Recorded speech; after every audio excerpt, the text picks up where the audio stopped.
Hello, everyone, and welcome to our English Learning Podcast. If you're just starting out with English or helping others learn, today's episode is perfect for beginners. We're talking about the most important thing, how to build simple sentences in English. My name is Lara, and let's dive right in. First, let's understand the basic rule of English sentences. Most sentences follow a simple pattern called SVO, that stands for subject plus verb plus object.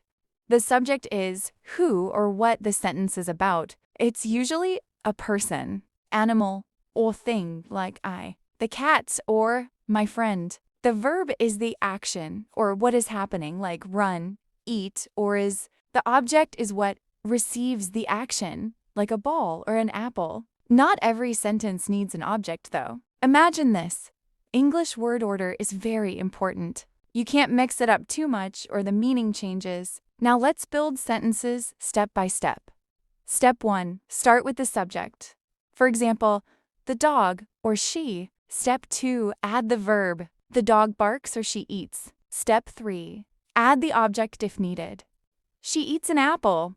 You can also add more details, like adjectives or adverbs.